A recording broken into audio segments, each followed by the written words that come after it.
Hey everybody, welcome back. So in this video, we'll be talking about the BCG Matrix, right?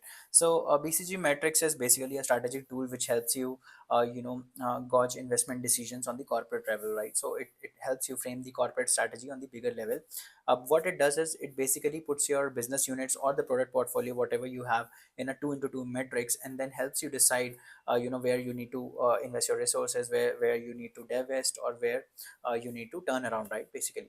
So let us try to understand what this matrix is. So again, since it is a two into two matrix, we have a horizontal line and a vertical line. On horizontal line, we have a relative market share. So company calculates relative market share for every of its products, right? So accordingly, they put it into the BCG matrix. So we have a relative market share, right? So low and high, and then we have a market growth rate for that particular business. So it could be low and high, right? So let's start with let's start from the bottom right, which is or let's start from the very first in the product cycle, which are the question marks, right? So question marks are basically those products or business units which have low market share, relatively low market share, but the market is growing at a very high rate, right? So these are some products which could demand your own decision whether to invest there or not, right? So for example, let's say let me talk about Samsung, right? So for Samsung, it could be Samsung virtual reality games, the headsets that they are coming with, right? So this is a growing market of games. So they have to decide whether to dive deeper into this or not, right? So these businesses, they will require more cash consumption, right? So they'll require more cash, but the cash amount of cash they are generating is less, right? So you need to make a call, right? So whether to invest more cash to gain market share and then make it profitable, or how to go about it, right? So these are this is basically question marks. Eventually the question marks can turn into your star products as well. So what are these star products? Star products are those products or business units which have a high market share and also high growth rate, right? So for Apple, it could be the Apple iPhones, right? So it's a growing market share. I mean, they have a high market share. The growth rate is also high. For Samsung also, it is the same, like the Samsung phones and Samsung TVs, that could be their star products, right? Their flagship products. So these are also called the flagship products basically of the company, right? So the amount of cash they're generating and the cash they're consuming is almost the same, right?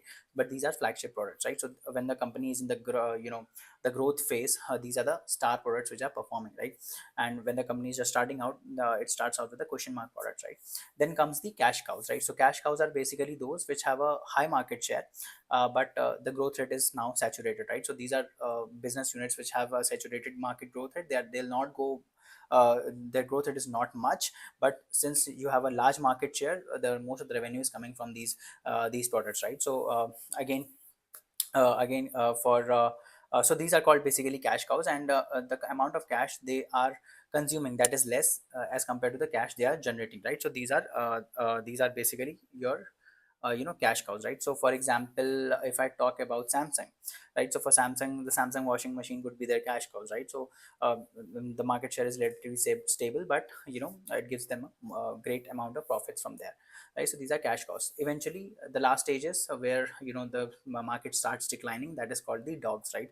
So dogs are those products which are neither performing, they don't have a high market share, I mean they have a low market share, plus the growth rate is also low, right? So these are products which the company needs to look at whether to divest or whether to scrap it up, right? But they have to be very they have to make their decision on a lot of parameters as well. So for example, let me talk about Samsung watch. Samsung watch could be one of the dogs for Samsung, but what if the customers are buying Samsung watch because it gets paired with their TV or it gets paired with their phones, right? So you need to look at the whole matrix as a whole and not just particular individual quadrant, right? So but the overall idea is the dogs are those who are not performing. They generally don't require much cash to run, neither they generate more cash, right? So these are called dogs. So this is all about BCG matrix. It helps you shape the corporate decisions on the broader level, right? And for more such videos, please subscribe to our channel. Thank you so much. Bye bye.